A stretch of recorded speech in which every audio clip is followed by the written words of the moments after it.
All right, so it looks like President Joseph Robinette Biden is officially going to be running in the 2024 presidential election, which is depressing for so many different reasons that we're going to get to in this video. First of all, being the fact that according to the polling data, it seems like the overwhelming majority of the American people don't want Biden or Trump to be their candidates in 2024, and yet it seems like that's what we're going to get stuck with unless there manages to be some sort of a miracle with an outsider like, I don't know, Marianne Williamson, who we may or may not talk about in this video. So I just want to start off here with the advertisement. I guess this is his launch off video that Biden decided to put out. He didn't do like a standalone speech or anything like that, just kind of dropped this video on Twitter. So let's just go ahead and see what is his primary focus going to be going up against potentially Donald Trump or Ron DeSantis should Donald Trump drop dead randomly on any given Tuesday. So let's go ahead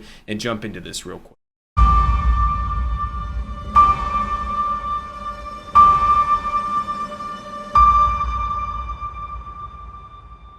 Freedom, personal freedom, is fundamental to who we are as Americans. There's nothing more important, nothing more sacred. That's been the work of my first term, to fight for our democracy, This shouldn't be a red or blue issue. to protect our rights, to make sure that everyone in this country is treated equally and that everyone is given a fair shot at making it. But you know, around the country, MAGA extremists are lining up to take on those bedrock freedoms, cutting Social Security that you paid for your entire life while cutting taxes for the very wealthy, dictating what healthcare decisions women can make, banning books, and telling people who they can love, all while making it more difficult for you to be able to vote.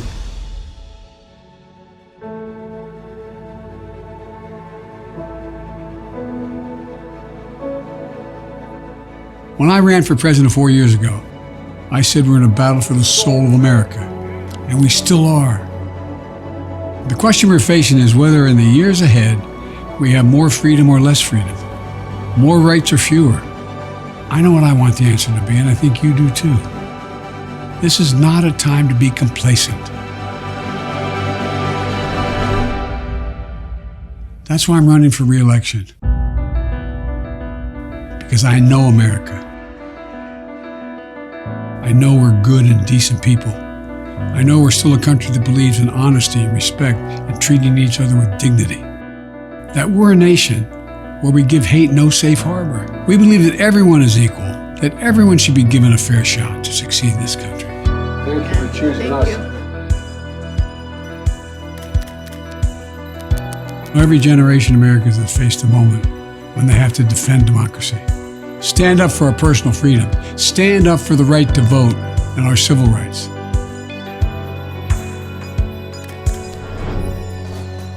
And this is our moment.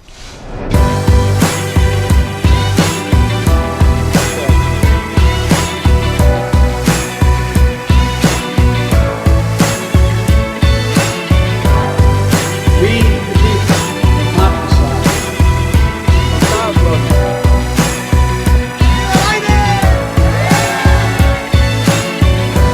So if you're with me, go to joebiden.com and sign up. Okay, I guess. I mean, that's your opening pitch, dog. I mean, listen, okay, it's not a bad thing to focus on things like abortion rights, right? Or, LGBTQ rights, right? That's not a bad thing at all. I'm 100% in favor of that.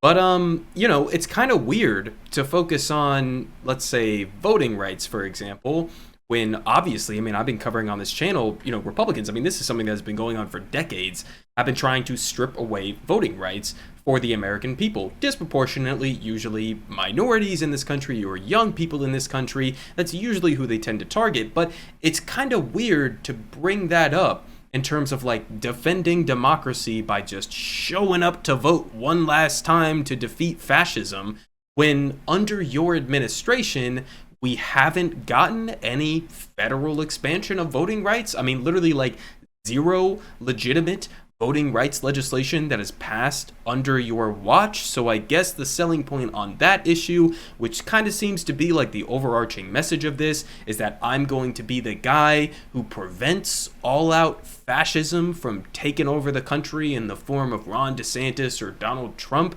which is, again, massively pathetic of a selling pitch to be like, I'm not as bad as that other guy over there. I mean, I'm not, by any means going to guarantee your rights, whether it's on voting, whether it's on abortion, which we also have not seen any federal legislation in Congress under the Biden administration since the overturning of Roe v. Wade. No expansion of protections whatsoever.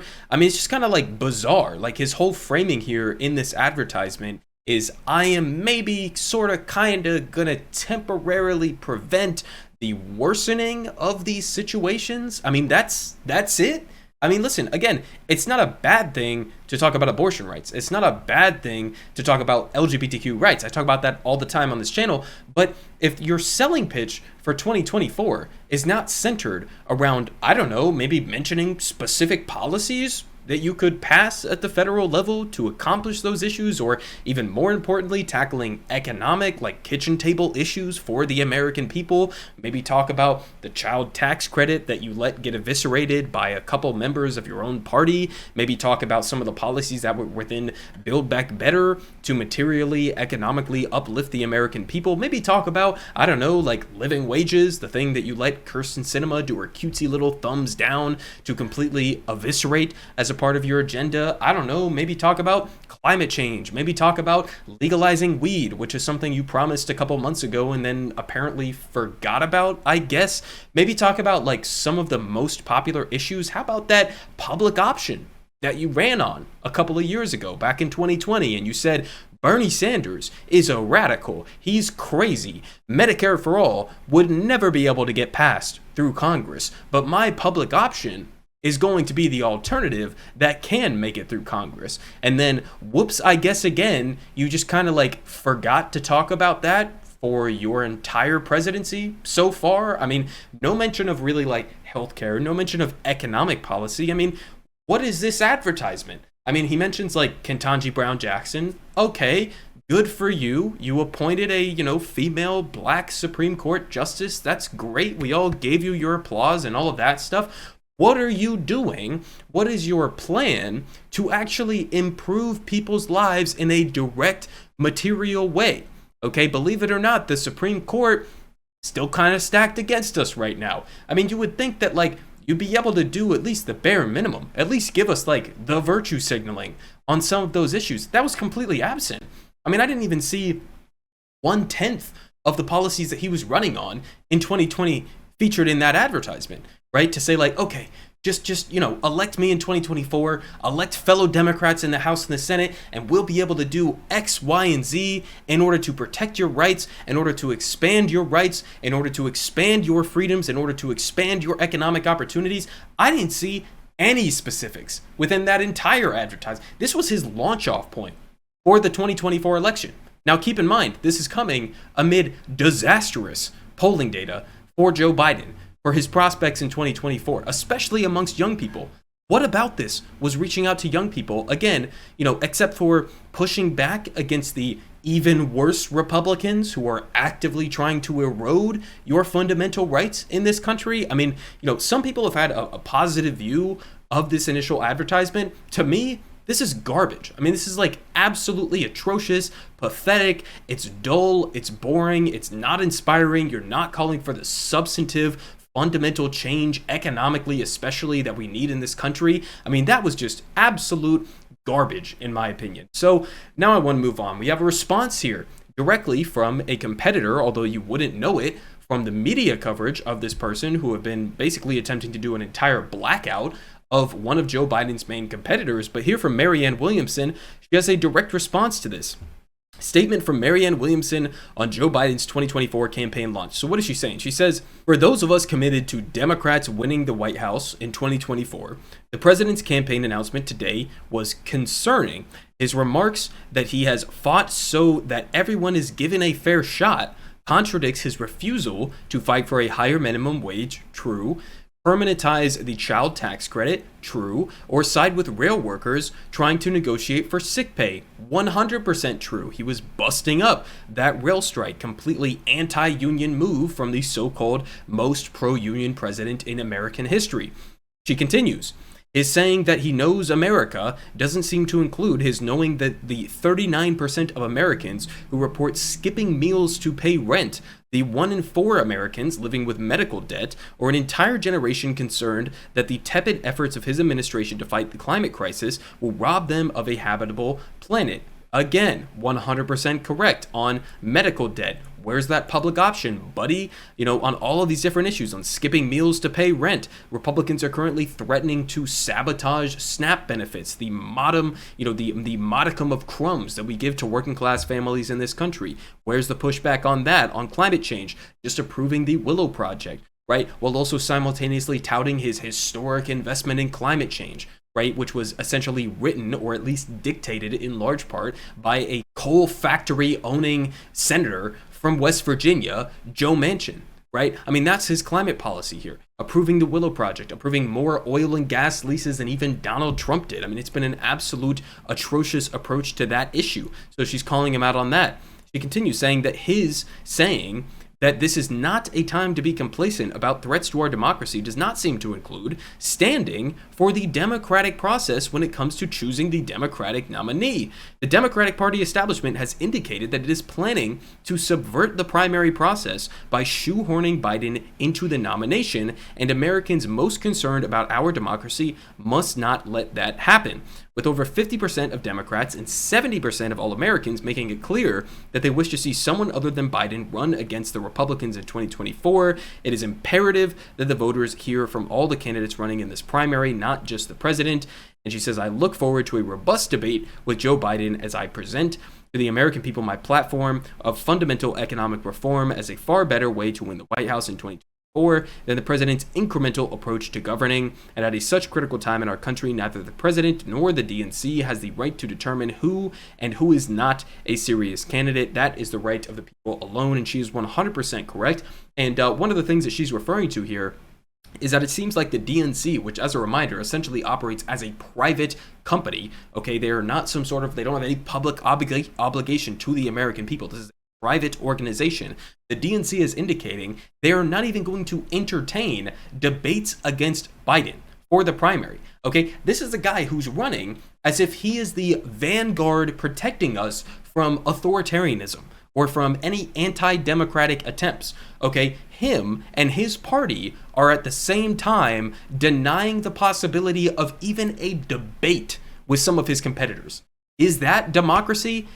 When the DNC decides to put South Carolina, the state that, spun this Joe Biden comeback back in the 2020 election against Bernie Sanders, when the media hyped him up with that South Carolina win, and now they decide to put South Carolina as one of the first states in the next primary election, is that not election rigging in some sense? When you put one of his most favorable states that is not even remotely representative of the Democratic base of supporters as the first state within the primary, is that not election rigging? Is that not anti-democracy when you're not willing to have a conversation with your competitors, when you're shutting down all debate, when there's this massive media blackout? Is that not anti-democracy? I mean, it's absolutely amazing. Okay, now don't get me wrong. I do think that Republicans are much more of an anti-democratic threat to the future of the country, especially in the immediate future. Obviously, we understand all of that, but at the same time, you have no legs to stand on when this is what you're doing within your own primary, especially considering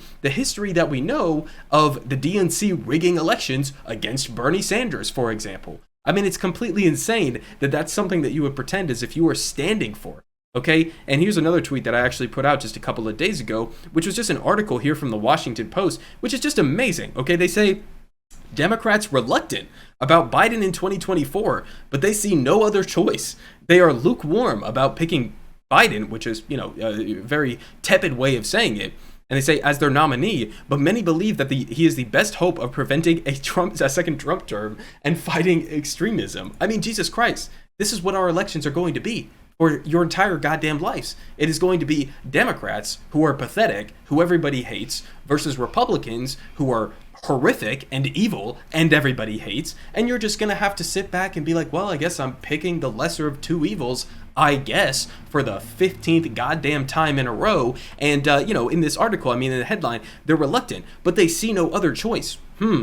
Could it be that they see no other choice because the mainstream press, the corporate media, are constantly smearing and trying to delegitimize any potential opponents to Joe Biden in 2024? Or on the flip side of that, just not even talking about them as actual candidates? There was a recent Reuters article that came out where they were listing all of the Republican candidates and all of the Democratic candidates. They miraculously forgot that Marianne Williamson exists as a person and that she is running against Joe Biden. She declared before Joe Biden himself even declared for re-election. And they were listing people within the Republican primary that are polling at, no joke, 0%. People like Asa Hutchinson, okay, Vivek Ramaswamy, people who are polling at 0%. And they somehow remembered to include them as potential threats to Trump. But then when it comes to Biden, they didn't even mention Marianne Williamson, who was polled as high as 10% against Joe Biden. Okay, so this is what it looks like to have any potential challengers completely snuffed out by the political elites and by corporate media. I mean, we're seeing this in real time. I mean, it's absolutely insane. And again, this is coming amid polling data. According to The Hill here, they say 70% of Americans think that Biden should not seek a second term, including 51% of Democrats. Okay, a majority of even Democrats say that Joe Biden shouldn't run again in 2024 for a bunch of different various reasons. Now, it's not going to help Joe Biden that he has Kamala Harris on his ticket as the vice president, who has somehow managed to be even less popular than Joe Biden. But that's the ticket that they are trying to shove down our throats, even as a majority of their own party, their own constituents, do not want him to run again. And not only are they pushing the idea that Biden is inevitable in 2024, but they're completely ignoring even the possibility, the small, slight chance that somebody may pose a legitimate challenge to him in 2024. Some more alarming polling data here, as pointed out by this absolute ghoul, Bill Kristol, who I'm not a fan of by any stretch of the imagination, but he says, pretty good information here. Biden is 38% to 48% positive negative. Is that pretty good that he's 10% underwater among the American people? But apparently that's better than Trump, slightly, I guess, who's at 34% to 53%. So I guess that's a positive now. I guess that's the bar that we're setting. That's the threshold that we're aiming for here. But he says not good. In a general election matchup, Biden is 41% to 47% down against a generic Republican. Now, obviously, he's not going to run against generic Republican. He's going to run against DeSantis, or he's going to run against Trump, depending on whether or not Trump ends up dying before that election takes place. But I mean, this is what we're looking at, right? I mean, this is the reality of American politics. We have, two different candidates, Trump and Biden, who are both overwhelmingly underwater. The American people don't want to see them run. And yet this is this fabulous democracy that we have here in the United States. Two candidates who are entirely beholden to the military-industrial complex in corporate America, who the overwhelming majority of the country don't want to run. They don't like them, okay? They're not popular. They don't have good favorability ratings. On the policies, they're not great, okay? But that's who we're going to end up with. I mean, you have a choice between pure evil and pure complacency to evil. That's what we get here in the United States of America, this glorious democracy that Joe Biden is standing up to defend, in the midst of him also simultaneously attacking any potential challengers. Okay, so, I mean, listen, it's an absolute fucking clown show out here, right? I mean, his initial advertisement, I guess you could say it could have been worse. I could see many areas where it could have been better.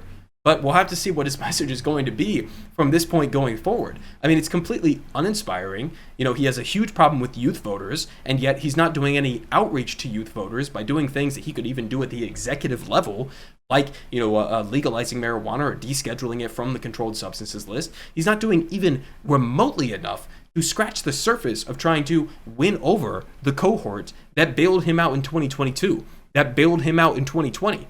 Okay, so I mean, this is what we have to look forward to there. Okay, Joe Biden running officially in 2024, Marianne Williamson continuing to face the blackout, which means we are going to continue to talk about Marianne Williamson try to do our best, however it's small, on this channel of a community that we have right now, in order to push her to the forefront of the conversation at the very bare minimum. And then on the flip side of that, we have Ron DeSantis putting finger Ron, Meatball Ron, against Donald Trump, who is also just an absolute fucking monster. Everyone is saying good politic guy has the best politic. Believe me, no one does it like him.